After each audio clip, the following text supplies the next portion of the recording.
Forgot to add myself to the stream. Hey guys, it's Ryan Fowler here with Inner Masculine Live. Another great show for you today. This show I think is long overdue because it's really important to get a counterpoint in. I've been talking a lot about the ultra successful mindset, but I think it's very important to introduce a counterpoint and say, hey, how much is too much? And to what extent do you want this? Now, the ultra wealthy, the ultra successful people have some internal mindsets that are extremely useful. And so that's why I've been focusing on that. But there can also be, for most of us, I think if most of us had the exact mindset the ultra successful people have, it wouldn't serve us. I think there's a dark side to it in excess. But for some of these ultra successful people, power to them, they're doing great. Is it what you want? Maybe it's what they want. Is it what you want? So we're going to dive into that today. We're going to show really, I guess, a potential dark side to the ultra successful mindset. Maybe things are out of balance. Maybe it's not what really most of us want. I think there are elements of the ultra successful mindset. Again, very admirable, very useful. But do we want to do everything we must do as well as have the exact mindset of an ultra successful person? Well, let's dive into that. Again, for some people, yeah. Is it what you want for you, however? So that's going to be the focus of today's show. But before we dive into that, and I'm actually going to reference this document at least once during this show, I do have an ebook out. You see in the bottom left of my screen, innermasculine.com/free-ebook. You can go there. You can get this ebook. This explains how our subconscious mind works. We're actually going to go over a little bit of this today because it's so important. We're going to go over the 3 motivational archetypes. Number 2, pursue success to avoid existing pain. And number 3, pursue pleasure to realize your dreams. We're going to go over that because both of these are aspects of the ultra successful mindset. However, if you really want to understand what's going on with your subconscious mind, get the ebook. It lays out the blueprint. It lays out the fundamentals. It gives you the facts. Carl Jung, the father of modern psychotherapy after Freud. Freud was psychoanalysis. Carl Jung is psychotherapy. That's what your average psychotherapist use today, the so-called gold standard. Actually much less effective. It's old technology, in my opinion, but it has its uses. Carl Jung, though, a pioneer, and he said, until you make the subconscious conscious, or he said unconscious, subconscious, same thing, it will control your life. You call it fate. That is 100% true. Everyone's heard of the subconscious. Most of us knows it has a very powerful effect on our behavior. It actually directs 95% of our behavior. That's why Carl Jung said that. Very imperative. If you want to move forward, up level, get a better life, then you're going to have to understand what's going in your subconscious. Otherwise, it's going to direct your life and you'll call it fate. Oh, nothing I can do. I'm powerless. No, you're not powerless. Get the knowledge as to what's really going on in your subconscious. How does it keep you stuck? What's self-sabotage about? Do you self-sabotage? You want to know what that's about? The book's going to explain it. Procrastination. Do you procrastinate? Do you want to know why? The book's going to explain that. There's actually some solutions. And what I do is I provide solutions. You can get a one-on-one session with me. I have a 12-week course. The 12-week course is very, very, very limited capacity. But at the end of the ebook, you'll see a way to get a free 30-minute consult with me. One-on-one consult, no cost, no obligation. Yeah, I'll try and say, hey, do a session or this or that, the other. You don't have to do it. I will help you however I can. It's not a 30-minute sales pitch. It's a 30-minute, how can I help you? And maybe a 2-minute sales pitch. We'll see. But it's for your benefit. I had a very high-paying job. I quit it to do this full-time because I want to change the world. I want to up-level humanity because I know what it's like to suffer. I've had mania depression, general anxiety disorder. I had all this stuff that was hurting me inside. I found this methodology cleared it out for me very rapidly, very powerfully, much more powerful than anything else I've met. I've done it for hundreds of people. You see all these testimonials on my YouTube channel. 6 of my clients have taken professional training to do what I do. And not only do they take professional training, but then I show them my secret sauce on top because you do have to do things a certain way to get the big results. But this is free for you. intermasculine.com/free-ebook. Pop in your email. You'll get it. It says there's a waiting list. I'm fixing that end of this week. Going to fix what it says on that. It's actually available now. So that's the ebook. Now we're going to dive in. I have some very, very interesting clips. And I think, especially in the red pill space, you know, they're achieve. You know, and again, to a great degree, I agree with this. You know, John MLD says, make money, make muscles, learn game, hold frame. All true. But at what point can it become too much? Can it become too much? Is there a dark side to it? Well, we're going to explore that. Now, I'm big on I've never said to anyone, you need to be ultra successful. I teach people to unconditionally love themselves, believe in their intrinsic value and ability, let go of anything in them subconsciously or consciously that does not serve them. Let it go and then go after what you want. Don't go after what other people say you should want. Don't go after what you think you should want to be accepted by others. Go after what you really want. That's going to play really big into what we're going to discuss today. And I have a ton of clips for you guys today that's going to show you the good and the bad of being a very successful person. Now, I think some people who are ultra successful, Jeff Bezos, I think he's chasing his dream. I think he's paying a very high price for it. He is happy to pay that price. Do you want to pay that price? That's the question. So let's look at this. There is... Oops. There's an interview here with, we're going to start out with an interview with Tom Bilyeu and Alex Hormozi. Alex, I've done a lot of Leila Hormozi videos analysis. I've only done Alex once. And it was kind of a critique because he understands inner game, but he doesn't. Some parts of it he understands. Others, he's just super off base. But his inner world is exactly what you need to be an ultra high net worth guy. I think I don't know if he was 30, 31, but 100 millionaire by then. Their company now does 200 million in revenue a year. Young guy, early 30s. And also he's super buff. He's like a competition level bodybuilder. So very interesting, very, very high performing guy. But they're going to talk about the mindset, the real deal mindset behind the ultra successful. You'll see it's not all happiness, I guess, if you want to put it that way. So let's pick this apart. I think it's, I don't know, 2 to 4 minutes, but this is good stuff. So Tom Bilyeu on the right, used to be a couch potato, net worth of 400 million. At this time, I'm guessing 150, 130 million, something like that, for maybe 200 million for Alex on the left. So these are ultra successful people. Here we go. 3 traits of ultra success. They're not in their 60s. He's like 40. He's 46, worth 400 million. I mean, he's going to be a billionaire before he dies. And then Alex on the left is like early 30s. Successful people. Yeah. I don't know if they're yours or if you read them somewhere. This is not mine. So brilliant. And when you said it, you put words to something that I have felt for a very long time. Yeah. If you don't remember them, I have them here. But if you remember, I remember them. Yes.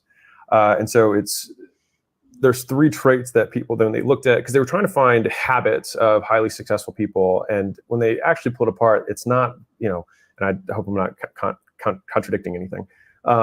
But there's people who are really rich who wake up really late and work really late. And there's people really rich who wake up really, really early. And there's people who are really rich who eat really healthy. And there's people really rich who drink Coca-Cola and eat French fries every day.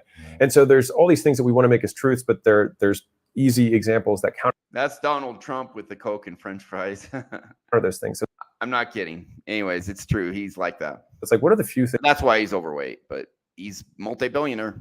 Things that are true, or at least that seem to be present in all of the situations. And it seems as though there were surprisingly few. And so the 3 common traits that they had found were, 1, that people have a superiority complex. They believe they're better than others, and they believe that they deserve more than everyone else does, and that they can accomplish big goals, right? So they have a bigger vision because they believe they deserve it, or whatever it is, that they were able to identify that.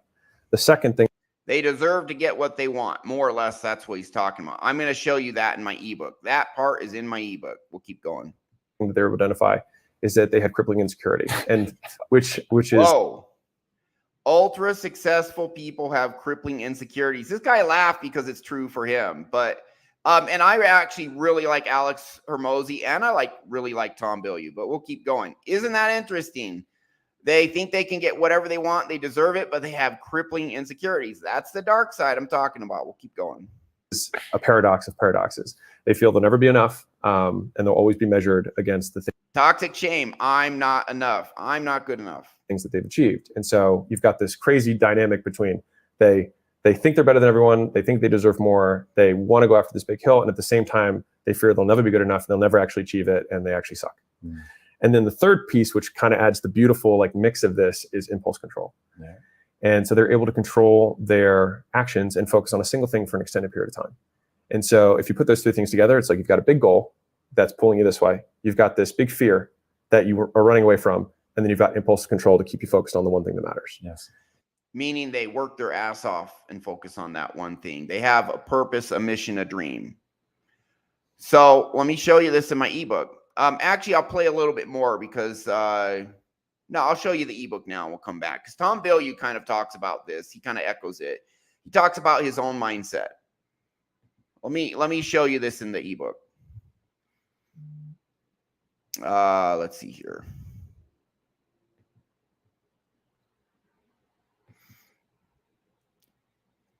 Okay, and I'm just going to focus on the table of contents. But if you see here, 5 types of subconscious trauma. Number 1, I'm not good enough. Right there. Number 3, now each of these has an opposite. You get the opposite in, you're doing great.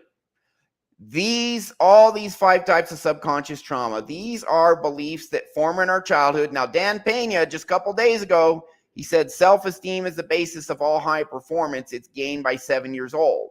You either have it or you don't. Well, it's in your subconscious by 7 years old. It's actually mostly by age 8, 7, 8, whatever. It's 75% in by age 8, 95% in by age 14. And then it's set in stone. These belief systems. The bad belief systems cause you pain. I'm not good enough causes pain. It's actually the most painful. Overall, it's on a spectrum. Some have it mildly, some have it massively. So it's on a spectrum, but overall, most painful emotion we have. If you have really bad toxic shame, it's going to hurt worse than anything else. I'm not good enough. But the opposite here, I cannot have what I want, or I cannot keep it. I cannot get or have what I want. The opposite is I can get anything I want if I work for it. I can get it. I can develop ability. I can develop skill until I have enough ability and skill to get whatever I want. And then they have this massive want. They have a dream. They have a life mission. They have a purpose. Jeff Bezos is going to talk about that. You have to want something massively to be ultra successful. You got to have massive desire. You also have to have the opposite of number 3. You cannot have any of this to be ultra successful. Number 3, I can't get or have what I want. You have the opposite. I can have or get anything I want, and I deserve it. And that's what Alex is talking about. They feel they deserve these things and that they're good enough. Now, toxic shame is different for different people. So you can have a part of, no matter what I accomplish, it's not good enough. You can have that program, but also feel I deserve all these massive things. You can have those in you. That's exactly what he's talking about. The ultra successful people do have this aspect of toxic shame that's very painful, crippling insecurity. I don't think all ultra successful people have this, but do most of them have it? Yeah, I would probably agree with Alex on that. We're going to get in later. Now, I think to become very successful, you can be very successful and not have any toxic shame at all. You can just have a massive want, a passion, be on your life's mission, a purpose, a desire. But what happens is, okay, you're good enough just as you are. You can get what you want. You really want it bad. And you work really hard. Now you're worth $10 million. Awesome. There's, if you are like Elon Musk, $260 billion net worth, you can't even spend any of that. You can't spend that money. I mean, you can't enjoy it. You just can't. So why do they keep going? Now, Alex Hormozi himself, he has a video about how much money you need to make to live the ultra wealthy lifestyle. He came to the conclusion it's about $600,000 a year, top 1%.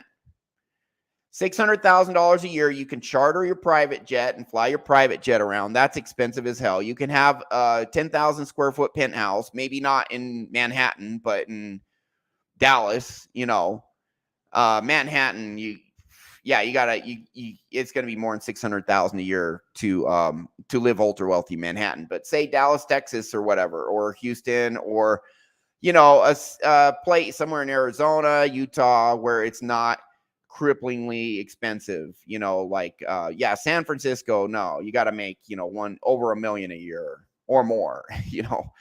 So we're talking about just a normal city without inordinately high cost of living. But he came to the conclusion you could get your Lamborghini, and you can have a Bentley, and you can have 10,000 square foot penthouse in the middle of the city, top floor of a high rise, and you can have your charter jet, take 2 private jet trips to Europe a year or whatever. 600,000 a year. These guys are making tens of millions a year profit, revenue hundreds of millions, profit tens of millions. Some people more. What's that guy who was on Undercover? Grant Cardone, Undercover Billionaire, multi-billionaire. So why do they keep making much more money than they can ever enjoy or need? Well, Alex Hormozi is explaining why. So if you have a good internal world, at some point you say, I don't need all this stuff to be good enough. I already am good enough. I'm just getting what I want. And once you have what you want, and honestly, a lot of people don't give a crap about a Ferrari or a Lamborghini, right? So maybe you're fine with your and maybe you don't even care about a Mercedes, right? It's different for different people, but some people at some point say, wow, I got my 5,000 square foot home, and I wanted a tennis court in the back, and I got it. And I wanted a swimming pool, and I got it. And I have a nice lawn, and I have someone taking care of the lawn for me, someone taking care of the pool. I have a maid, and maybe they don't even go that far because they say, hey, I have a 3,500 square foot home. It's a ton of home for me. It's just me and 2 other people or whatever. It's a ton of home. And I got my swimming pool. And that's good enough because I don't want to work 70 hours a week. I'm happy to work 50, and they're worth $3-4 million, So what makes these people push to become billionaires, to become 100 millionaires, 50 million, 80 million, whatever? You're hearing this here because they're producing far more than they actually want. They don't actually want all this material stuff. Alex Hormozi talks about, I didn't load that video up about what you need to live ultra wealthy, but I'll try and find it and put a link in the description for that because we have a ton of videos to go through today. What makes these people acquire far more than they can ever use and actually work 80, 90, 100 hours a week so that they don't even have time to enjoy it? What is that? Well, Alex is telling you right now. And if you see in the 3 motivational archetypes, avoid pain, stay small, stay safe. You cannot have any of that and being ultra successful. That's it. But if you believe you can get whatever you want, and then you're like, I need to get all these things to be good enough, not understanding that no matter, I'm not good enough is a subconscious program. No amount of outside success will make you feel good enough. That's Marilyn Monroe yesterday. That's why I demonstrated. But if people believe that they can get whatever they want and that will make them feel good enough, they're going to be pursuing it, and it's a black hole. It's like a bottomless pit. No matter how much success they get, they're still not good enough. The people who are ultra successful to the point that they are working all the time, work so hard they don't have time to enjoy most of what they acquire. And no matter how much they acquire, it's never enough. That's what we're talking about here. These are people who are pursuing success to avoid existing pain. What's the existing pain? The crippling insecurities Alex was mentioning. Do you really want that? Think about it.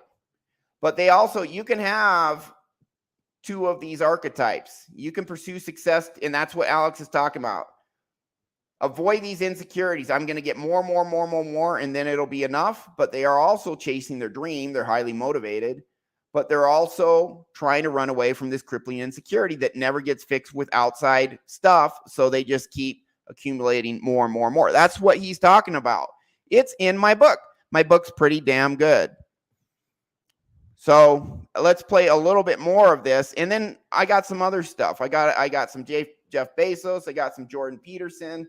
I got Leila Hormozi talking about how great it is to work 98 hours a week. Maybe for her, it's great. For me, I'm like, hell no. 50 hours a week, 55. I'll do that, but I still want time. Look, man, I'm in Mexico and I'm dating nines, you know, just straight up. I'm dating, Jorge Diaz knows it, you know, Jorge knows it. Jorge's in the audience here. Yeah, imagine in Mexico. Look, this is Jorge. I'll show the other comments here. Jorge lives 2 blocks away from me.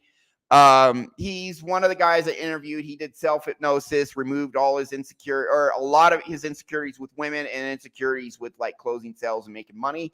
Totally got that out of him. No longer in his core. By the way, Jorge Diaz, great guy. He is. Yeah, I love Jorge Diaz. We hang out at least once a week, and he's a freaking stud. He's my brother from another mother. He knows. Jorge, am I dating 9s and 10s? Put it in the chat. Anyways, if I was working 100 hours a week, I wouldn't be able to date them. I wouldn't have time, you know? So maybe he won't put in the chat. But anyways, it's all good. Actually, I don't think I met like a pure 10, like a 9.5. But anyways. All right, so let's go through this. I want time to enjoy that. And many other people, you know, Leila Hormozi, who's married to Alex, she works 98 hours a week. Most likely their bloodline's going to die with them. She can't be a mom. She can't be a mom doing that. All right, a lot of guys talk about the 1% alpha, but don't discuss if this is a viable strat. I'm going to show you.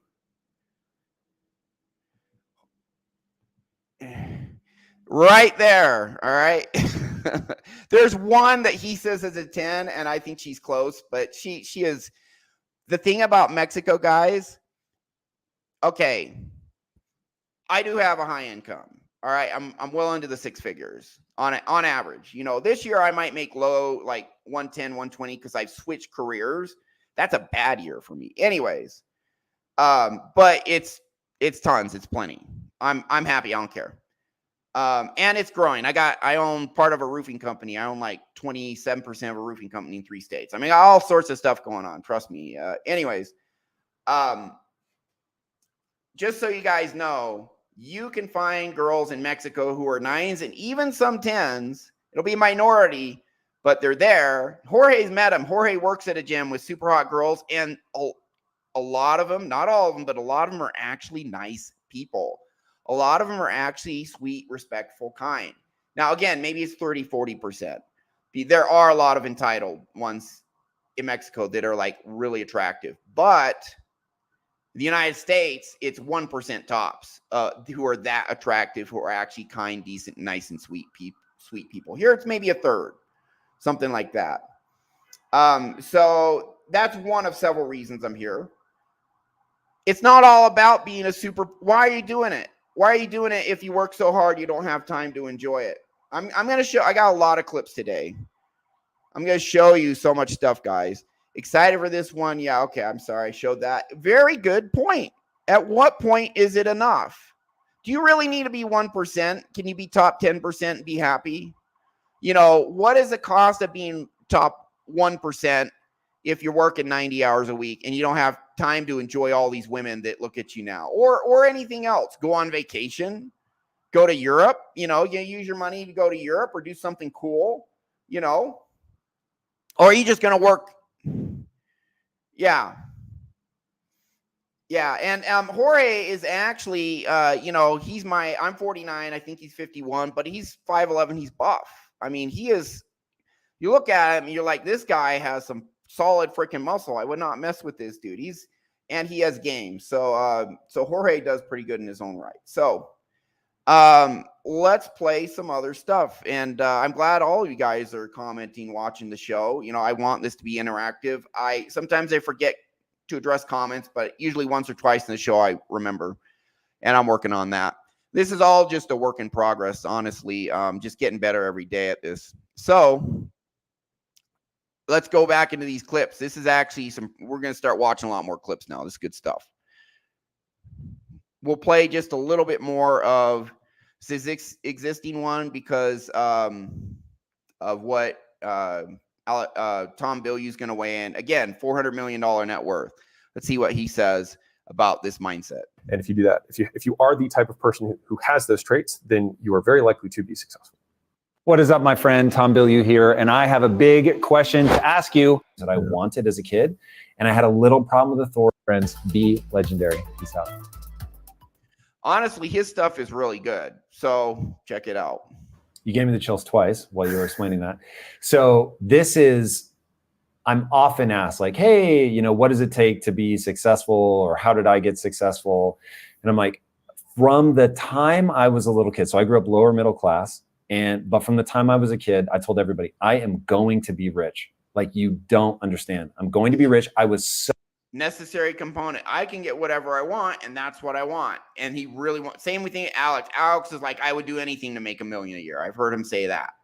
So super driven, and they believe they can get it. Even it's in your subconscious. Subconscious beliefs forms in childhood. So of course, if that's in your subconscious, you can be saying this as a kid. When this develops, by age 14, you will be. Okay, we'll keep going. So angered by not being able to get the things that I wanted as a kid. And I had a little problem with authority. And so I felt like I was being told that I had this box to stay in. I was like, no. I had always had these crazy dreams, and I just believed I could make it come true. Yeah. But I'm terrifyingly insecure that I'm not smart enough to pull it off. Yeah. And I have exactly. Number 3, toxic chain number 3, they have the opposite. Instead of I cannot get what I want, it's like I can so get it. But at the same time, they have some of that toxic shame. Number 1, I'm not good enough. And they want to get it in their mind. They're like, if I get this stuff, then I'll be good enough. But it doesn't work. So they're throughout their life going to be chasing this, trying to get a certain type of feeling good enough that they'll never get through this. They get extremely wealthy, though. I have something I need to prove to myself, to my wife, my father-in-law, my own parents. Like, I just no matter how much I achieve, I still have this, right? Because it's a subconscious belief, and it does not change with outside stuff that you acquire. I've said that hundreds of times on this show. So I have this crushing need. I know how to change the subconscious. He doesn't.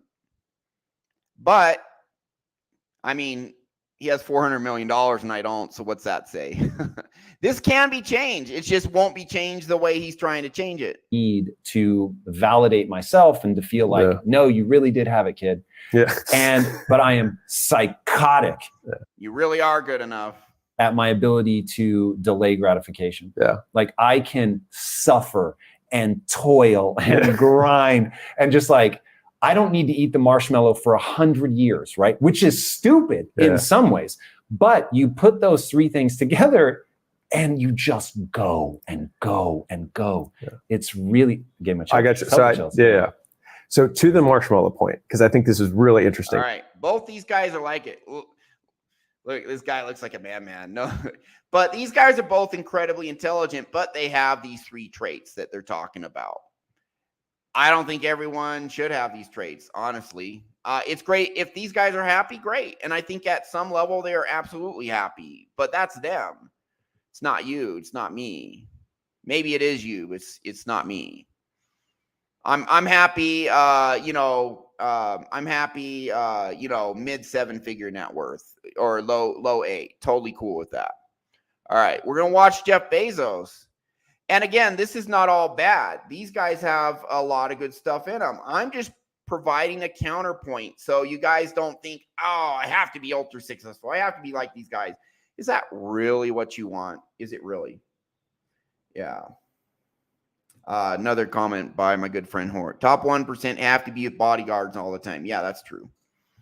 There's downside.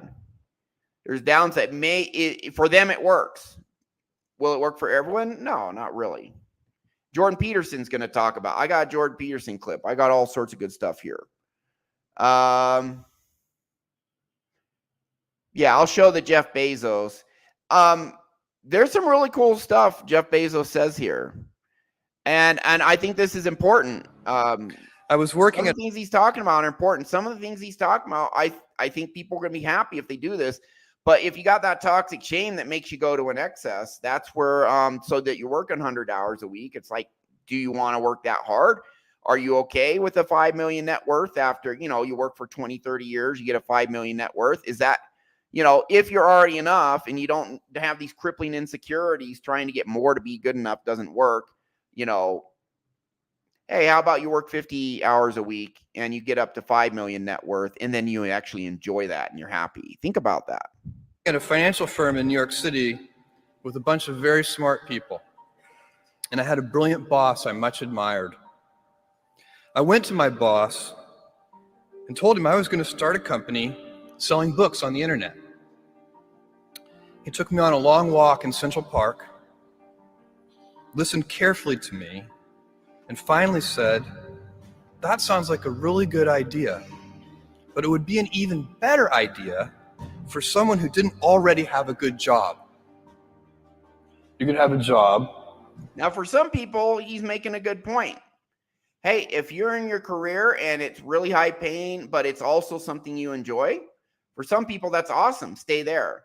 That wasn't Jeff Bezos. That's fine. It's okay for one person to want one thing and another person to want another. That's okay. Or you can have a career, or you can have a calling. And if you can somehow figure out how to have a calling, you have hit the jackpot, because that's the big deal. I do think it's great to have passion. I do.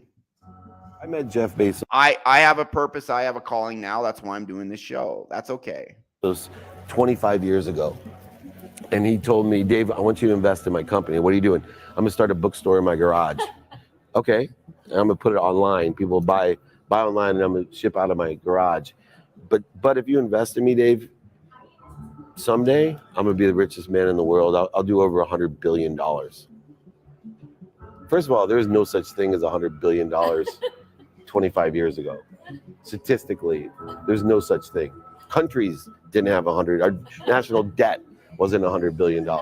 And this dude's telling me at 26 years old that he's going to be the richest man in the world because he has a garage and the internet. That was his truth.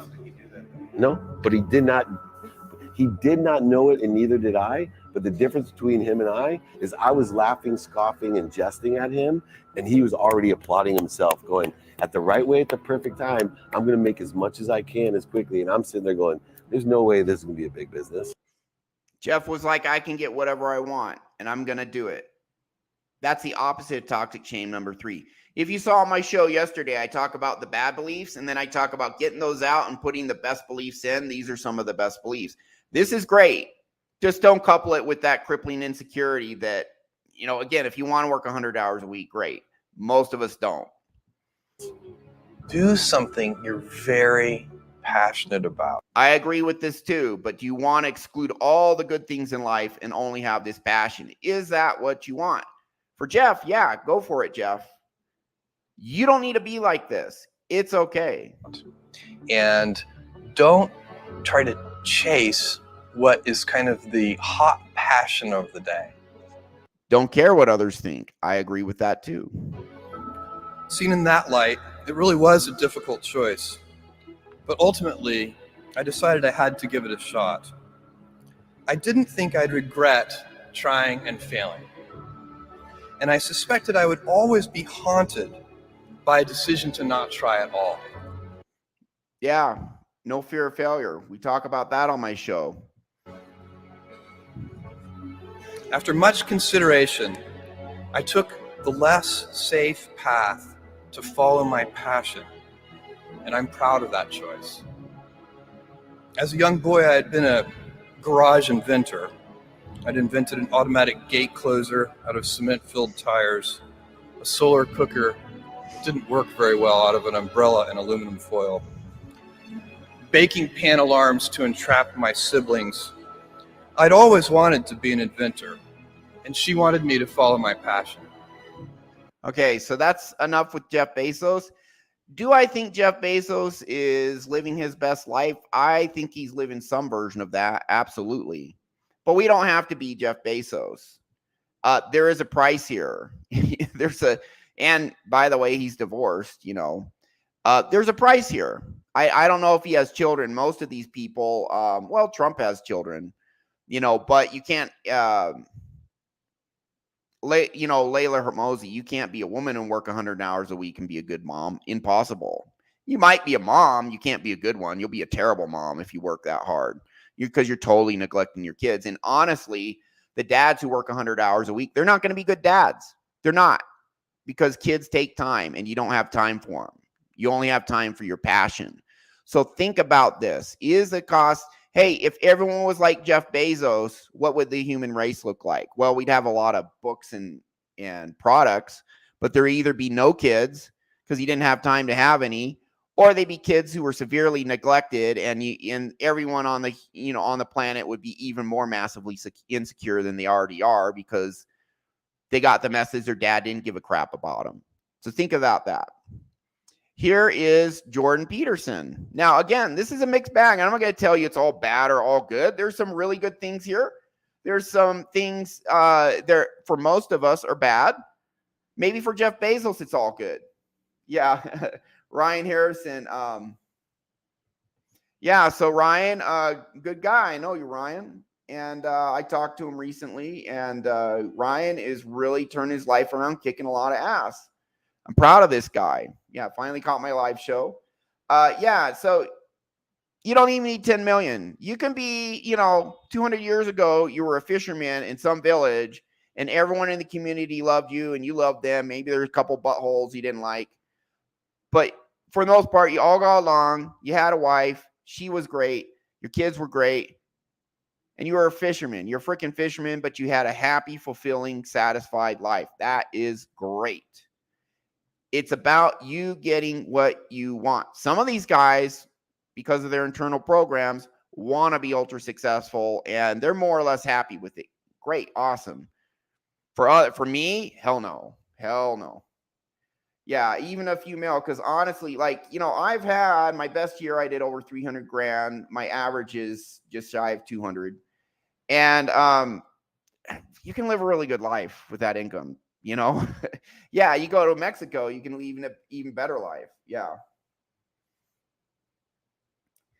There's a Ryan Christensen. There's Ryan Apollo, although he does Elevate Cyber, but he talks about hypnosis. There's me, there's you, man. A lot of Ryans here.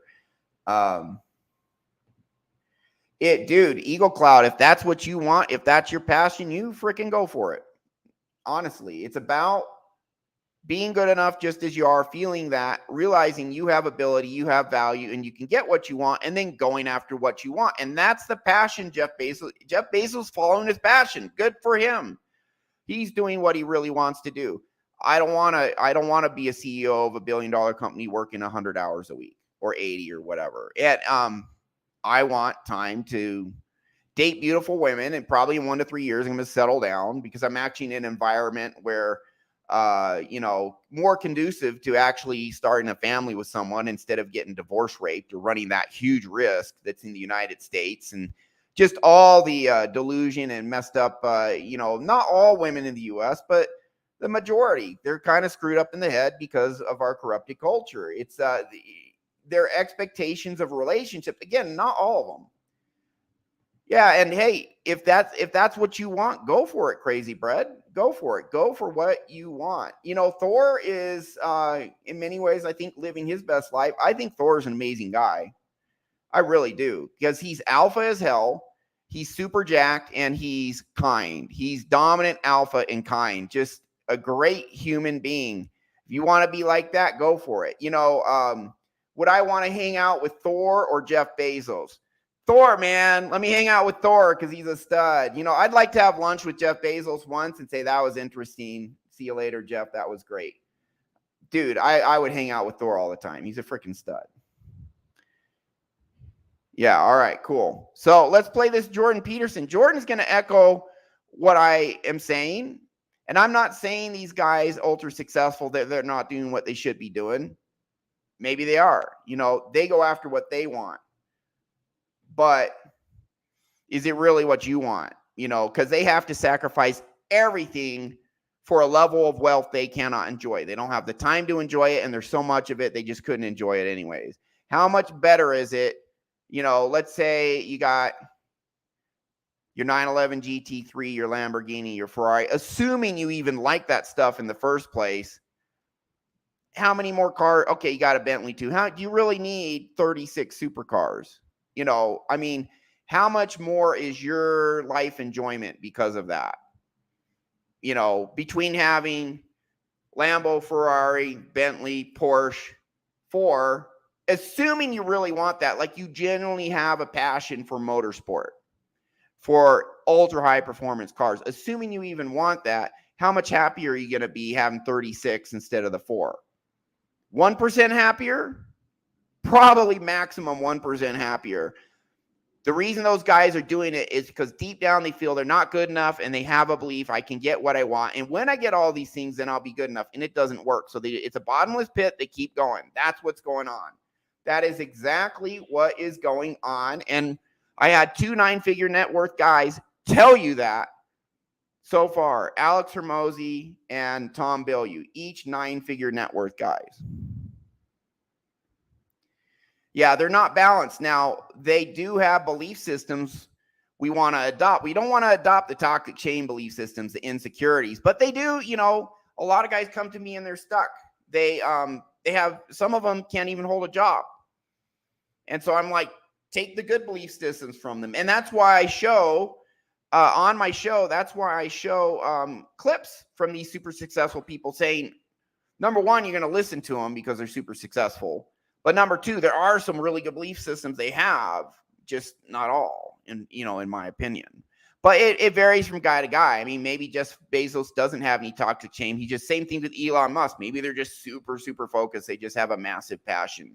That's cool. Totally cool. That's how Arnold Schwarzenegger is. I don't think Arnold Schwarzenegger has any toxic chain. I played stuff with him. I think he just likes to kick ass and loves being this super buff, strong guy, you know. All right, so we're going to play Jordan Peterson to, again, give some counterpoint about what is going on here. You know, how much is too much? Or is there too much? Is there excess? Well, that's what we're exploring. I got this, and I got 2 other clips. This one might be like 3 or 4 minutes, but this is good. This actually is going to show, women tend to be more balanced with whole work-life balance stuff. They do tend to be more balanced. And he's going to illustrate that because women actually do have a biological drive to be moms instead of CEOs, and that's not a bad thing. And I see young women all the time struggling to figure out what to do with their lives because they have no idea how to have a job/career and a family. So, and there's no answer to that. It's a really difficult problem.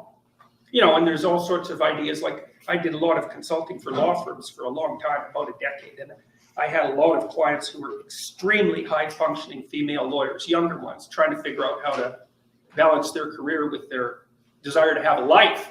And, you hear all the time about women being denied access to positions of power. And that's the consequence of prejudice and oppression. It's like, yeah, everything is caused by the same thing first, right? You have got one causal principle, wonderful. Now you're a philosopher. You can figure out everything with it. It's like the law firms cannot keep their women in their 30s. They cannot keep them, the big law firms. They all leave. Why?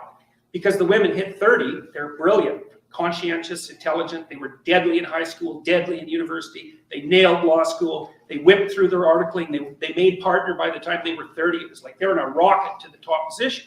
What do they find when they get there?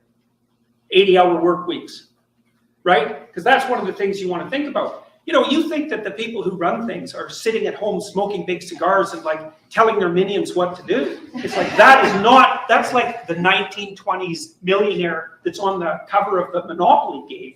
That's no sociological analysis. I know lots of people like that, and they work all the time, from the second they wake up till the second they go to sleep. And they don't just casually work, because I know some of you go to the... They don't have time to watch all the Star Wars episodes, go out with their friends, enjoy a good social life, enjoy a good love life, dating life, have a family, love their kids, teach their kids, all these other extremely fulfilling, great, pleasurable things. They miss out on it all in pursuit of one thing. Library for 6 hours, and you say, think about that. well, I studied. Is that what you want? Is that what you need to do to be good enough? in the library for 6 hours. Like, no, you didn't. You studied for half an hour. You had coffee and you looked through Facebook and, you went home and you said, well, I studied for 6 hours and you're happy about it. But bloody well you didn't. Partly because you can't. I can only read for about 3.5 hours till I'm done. And I'm pretty good at it. So these people who are running things, there's corrupt people, obviously, but the vast majority of them, first, are self-made, and second, they're so bloody efficient and smart, you cannot believe it. And they work 80 hours a week. And most of them happen to be men. And why is that? Because there are a small number of insane men who will do nothing but work 80 hours a week. And no matter where He's a psychologist. He's calling them insane. you put them, if you put them in the middle of a forest with an axe, all they would do is run around chopping down trees. So the issue isn't why aren't there more women in positions of power? It's why are there any men insane enough ever to occupy those positions? Because we also know, and the data on this is very clear, what's the relationship between money and well-being? Once you have enough money to keep the bill collectors from your door, so once you have enough money to stave off misery, which is sort of lower middle class, something like that in our society, maybe a little. Now, there was a Harvard study done. They found out the standard is $75,000 a year. You're much happier after making $75,000 a year, but that came out like 7-8 years ago, so probably $90,000 a year. You make $90,000 a year, you're not going to be more happy. That's assuming, and you're in a middle class suburb part of the United States where it's neither super high cost of living nor super low. So again, you're maybe in an outlier in Houston, Texas somewhere, or Arizona or something like that. Utah, $90,000 a year. Maybe your wife makes 30 and works part-time from home. You're doing 120 combined. At that point, you're not going to be any happier because you can pay all your bills at that point. That's what he's talking about. But it is higher than what he's saying because honestly, lower middle class, I've been poor before and they are worried about bills and expenses. They do have stress and it kind of sucks. A little lower than that. Extra money does not help you. It does not improve your life. So why bother with it? Well, that's what the women in the law firms think. It's like most of them, by the time they're in their 30s, are married. Almost all of them are married to men who make as much money or more than they do because that's what women go for cross-culturally. 4 to 5 years older, equal or higher in the socioeconomic status. So Jordan Peterson is a little red pill here. He's describing hypergamy. What he's not describing is, I believe there's a JP Morgan study found out it's like 45%, I think 45% of women by the year 2030 are going to be somewhere around 40 years old, never married. And I've met women like this. I met a woman who was in her 30s. She's making over $300,000 a year. Super focused career woman. She was in some pharmaceutical sales industry, but she was super high end. And now in her 40s, she comes, 44. She's like, I just realized now I just want to be a wife and mother. And she literally cries herself to sleep all at night because she doesn't have anyone. Because she took on a masculine persona to become this career boss bitch, right? And the high value men are like, I don't want a masculine woman. I'm around masculine people all day in this high pressure work environment. I want a sweet, supportive, demure woman. Those are just facts. You women can complain about it, but it's not going to change it. That's what men wants. And the universe doesn't run, a lot of, again, not all women, but a lot of women kind of think that their version of the truth is the only version that matters. There's a lot of guys who think that too, honestly. But the universe doesn't revolve around only you and what you want. So you got to consider, guys, we have to consider what do the women want. This is why so many men are hardworking, because we know women like dudes who are very useful, hardworking, make a lot of money. This is why we go to the gym. Women like muscular men, right? So we consider what women want. There are a lot of women in Western culture, other cultures not so much, but in Western culture, don't even consider what men want. And then they find themselves like this woman I knew, 44 years old, literally crying herself to sleep every night. Because it was all about her never consider what the guy wants and never got a guy. But a lot of these attorneys, women he's talking about, are waking up. A lot of them will stay single because they want a guy who makes $200,000 a year, and that's a very small dating pool. And they may be very intelligent and good in their career, but they're not a 9, which is what those guys go after. They end up alone. That's I believe a JP Morgan study. Less than half of Americans are married now. It's around 50%. It's like 49.9, something like that. I know it varies a little between years, but that's how it is now. That's the cost of pursuing success, you know, as far as females are concerned, but also men too. If you're working 100 hours a week, you're going to have time to date in court. So their husbands already make 300. Or you get married and she wants attention, because women want attention, love, validation. You can't give it to her. And then there's a big divorce, AKA, I know there's some infidelity with Jeff Bezos, but how much did that all play into that? $50,000 a year. It's like they think, well, I don't need much more money. The men use money to keep track of the competition, by the way, because all the men. We also use money to get more attractive women. And unfortunately, in the Western world, a lot of women want just the top guys. It's kind of messed up, but yeah, I think a lot of that is our culture, not just hypergamy. I think it's hypergamy run amok, but that's how it is in the Western culture. It is. And women do want guys as wealthy or more. It's true. Lawyers that I talk to are usually real hard-ass guys, really low in agreeableness, really high in conscientiousness, like conservative types, low in openness as well. And they want to win. And the reason they care about their damn bonus at the end of the year isn't even so much because of the money. It's because they got a much bigger bonus than the other son of a bitch sitting beside them, and they're happy about that. So there's a real brass knuckles competition that drives these sorts of things. But we get things backwards so often in psychology and in sociology. It's not why there aren't more women in positions of power. It's why do any men want those positions? You just have no idea the amount of responsibility that comes. Okay, so he's asking the same question I'm asking. Why do you really, really, really want this? At what point is enough enough? And I do think there is a push in the red pill community saying you have to, like, 12% body fat or under, bench pressing a certain amount, a lot of muscles. I've heard, on Fresh and Fit Myron Gaines say 6 figures, isn't enough. And maybe for him, it's not. That's cool. He can believe whatever he wants, but a lot of people can be very happy on 6 figures. And you can get an attractive girl. You're in shape, but how much is too much? Do you really want to be good enough to get the 10 if the 10 is a total brat? I mean, I'm happy with a girl who's 7.5 or 8. I can get more, so I do. Here in the United States, I was getting 7s and 8. I was pretty happy with that.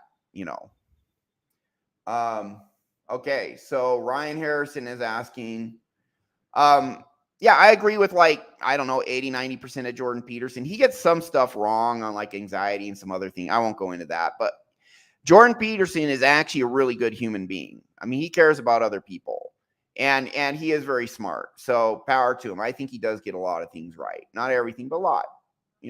I like him. All right, let's go through the rest. What time of day is Tuesday through Saturday? And usually, I've been starting a little bit later, but usually around 12 p.m. Central Time. Today it was 12:30. It's 11 a.m. Mountain Time where I'm at. I'm in Mountain in Mexico City. 45%. Yeah, there you go. Be single by 2030. Yeah, that's what happens when you become a high-powered businesswoman who's making 6 figures, or even you're making 75 grand a year. Honestly, not many women make 6 figures, like 6%. It's a pretty low number. It's lower than that. But you're a woman, you're making 75%. There was a study done saying a man is in the United States, a man is economically attractive to a woman if he makes 58% more. So if you have a career woman making $70,000 a year, the guy needs to make about 110. How many guys are making 110? 8%, 7%. And then they want the guy to be good looking too. How many of those guys making $110,000 a year for this 70,000 career woman are, 5'10", 6 foot, whatever she wants, plus in shape, plus decent looking, now it's down to 1%, and this is the result. 45% of women are going to be single. Is this conducive to the long-term survival of the human species? You you go to non-Western countries, and honestly, women are just much more pleasant. Now, I'm not saying there's not pleasant women in the United States. Normally today, I'd be doing my show with Teresa Kuhn. She's on the road. She's a fantastic human being. I mean, she's one of the highest quality human beings I know. She's a total sweetheart, and she's also very successful. But she's one of those rare United States American women who are genuinely awesome, nice people, and she's a good-looking woman too, and very successful. I mean, she is a unicorn in many ways. But you go to non-Western cultures, you're going to find a few of the boss bitch career women, but most of them are not, and most of them are just not most, but a lot of them are going to be great wives. They will. They're kind, they're decent, they're respectful, they're intelligent. They have all sorts of good qualities. They're conducive to raising a happy, healthy family. Those are great. That's the type of women I want, Yeah, crazy stuff. Yeah, I got a little bit more. Jordan's good, but kind of blue pilled. Yeah, and he was being a little red pilled there. He has some red pill knowledge, but he's definitely has some blue pill in him too. That's cool. I don't think we should be black and white. Oh, this guy's blue pill, therefore everything he says is crap. It's like, no. Jeff Bezos is blue pilled. I'm going to take his business advice. I mean, come on, But yeah, he's got some red in him. He's got a lot of blue too. Hey, that's cool. In the context of intersexual dynamics, absolutely. But hey, he stood up to the Canadian government on the crap they did. So, he's pretty alpha. He has a lot of good in him. All right, let's he'll debate with anyone and bury them. I would not want to debate him. Even if I was right, he'd probably still make me look wrong, right? Because he's a really good debater. He is a master debater. Haha. Okay. All right.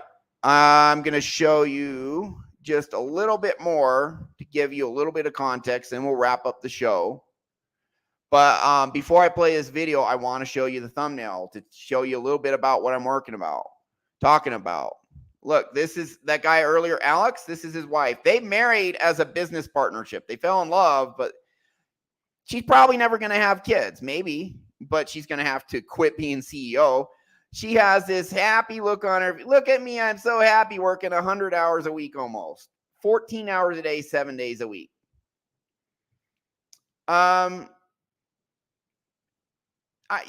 She thought, oh, here's how you can do it without getting tired. Well, man, what if you want to go to Disneyland? You don't got time for that. You can't. In this video today, what I want to talk about is how I work. You can't tour the French Riviera, 14 hours a day without getting tired or overdosing on caffeine. And so this subject came about because I talk about the fact that I like to work 14 hours a day, and a lot of people. And here's the thing. She says she likes to work 14 hours a day. If she does, she's living her best life. Good for her. Do you want this? Because this is what you got to do to become an ultra high net worth individual. People like to tell me that bad for my mental health. This is tiring. This is stressful. And here's the thing. If you only want to work 8 hours a day, I am happy for you. Because a lot of that's actually a pretty healthy perspective. That's what I'm saying. And if she wants to work 14, good for her. Do you want that? People think that by me saying I like working 14 hours a day, that I'm putting down people who don't work 14 hours a day. So in another video that I had, I referenced work capacity. And a lot of people have said, Leila, how do you raise work capacity? Because that's part of the job of being a CEO. So if you want to run a company, you typically need to be able to increase your work capacity. And a lot of people have asked me how I've done that. And there's part of it that's physical and part of it that's mental. And I think that. Okay, so I just wanted to kind of show you this is what these people do. If they're happy doing it, great. I think if everyone did this, our society would be an absolute train wreck and we'd cease to exist as a human race, within a generation or two, because no one be having kids. They'd just be working. Or they have kids and the kids are absolute train wrecks because these are terrible parents. Hey, she doesn't have to be a good parent. She doesn't have any kids. So she doesn't have to be a good parent. That's fine. This isn't what everyone should want. Not everyone, a very small percentage of people. But I think in our society, everyone universally looks up at these people as the role models that everyone should be like. I think there are some people who believe that in our society. A lot who don't. I think there's a lot who do. And I'm saying, nah. Look at the cost. Ask yourself if you really want this. We got one more. And again, this is just showing what's required and asking, do you really want it? Because you don't need to make this much money to live a fantastic life. And some people don't even care about making tons of money. They want to pay their bills. Then it's all about relationships, or they want to be a rock star. They want to be a surfer. That's what they want to do. Go for it. I talk about high net worth people to show you the mindsets they have to help you get unstuck, to help you get what you want. But being super high net worth, if that's not what you want, don't go for it. We're just taking part of their mindset that has helped them to help you. That's what we're doing. We got one more. Again, real brief clip, but just showing you what's required. I work 18 hours a day because I want to win. Do you really want that? And listen to this guy. I'll just play a little bit of it. My friends, in America, which is the #1 competitive entrepreneurial market in the world, to be in the top 1% of earners in America, you have to make $400,000 a year. I really want to start talking about practicality. This whole notion that everybody has to make millions and millions and millions of dollars is insanity. You hear that? We have to recognize if you actually have the talent to be able to do that. Building an actual business takes talent. You don't get to just build $1 million business because you read a book. All right, and that's all of that. That's what's required: talent and drive and focus and sacrificing everything else for more money than you actually want. So that's basically the show. I wanted to give this as a counterpoint. And guys, at what point is it too much? That's up to you. It's up to you even what you want to do. You know, it's what if you're gay? You don't even, make money, make muscles, learn game, frame, you don't even want women. Okay, go for it. Do whatever you want. But just make sure we don't hold this as a standard of what we need to do to be good enough, or even 10 million or 1 million net worth. Don't hold that as the standard. Everything has sacrifices to it. Don't care about what other people say you should want. Go after what you want. We want to get some of these mindsets in us to empower us to get what we want. That's pretty much it. Other than that, we go after what we want. And if others think we're good enough or not, to hell with them, because they're just people and they're not intrinsically better than us. And they don't know what's best for us. We know what's best for us. You are good enough just as you are. You have massive value, massive potential just for who you are. You're going to have to work to realize that potential, but you don't need to work 98 hours a week unless you truly, absolutely, as your #1 goal and dream to the exclusion of everything else, want to do that. Great, do it. Otherwise, it's not for you. Just do what you want and get the things you want, not just your life's mission, but the relationships, the pleasure, the vacation time, everything else. Don't stay stuck in your mom's basement playing video games. Those guys are not getting what they want. They're running away from all the pain in them, and they're not getting the women they want. They're not getting the success that they want, the fulfillment that they want. They're playing it safe. They're staying small. They're avoiding pain. They're covering up pain, and they don't feel good about themselves. Yeah, it depends on what each of us wants. That's the whole point of this show. You guys, we have power to get what we want, but don't let society dictate that. And don't think that these people who are ultra successful, that they're the role models for how everyone should be. It's not the case. They do live unbalanced lives. For them, that's good, great. But it's not how your average human, even your average human who optimizes their life and then kicks ass. But, I don't mean average performance-wise. I mean, just your normal run. It's not what everyone should be like. You should go after what you want. The truth is, you get your subconscious mind right, and then you'll be able to do it because you do have more power than you know. That's our show. Thank you.